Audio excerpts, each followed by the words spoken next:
A group of young people are leading a walkability audit in Coachella this evening to highlight infrastructure needs in their community. And that's where we find News Channel 3's Jennifer Franco, who in just a few moments will join the group on their walk. Jennifer, how's it going over there? Hey, Peter. Yeah, so I'm actually outside the Youth Leadership Institute headquarters, which you can see behind me. And inside that office, we have organizers and members that are getting ready to hit the pavement and record what they believe needs to be addressed in their community to make the area more safe and accessible.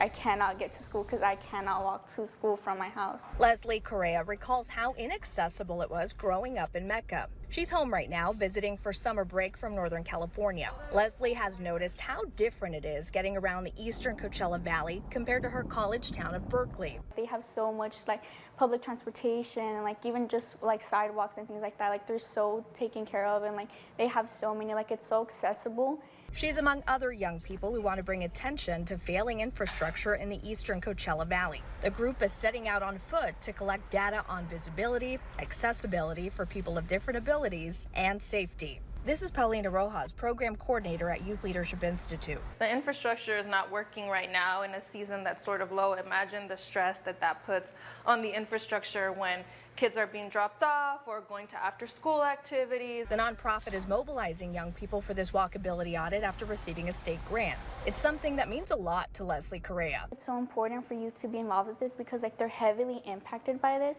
But it's a lot of times they're not given a voice to speak out. She hopes the data collected during the audit leads to change and a better future for her and others. When I first started driving, I was so scared because the streets, they just crack and they make the car move. Ultimately, the goal is to influence elected leaders and secure potential new funding for infrastructure projects. We really want our youth to be safe when they're walking around. So we're hoping that, as the city looks into their budget and into what they're going to spend, that this is something that they prioritize in the future.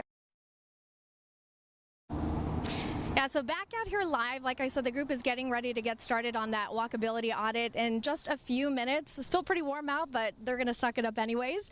I am told that there is another walkability audit planned for Mecca August 9th, so we'll be sure to keep you updated on that and keep you updated on how today's audit goes and ultimately what they find. Tune in at 6 p.m. for that. Reporting live in Coachella, Jennifer Franco, News Channel 3.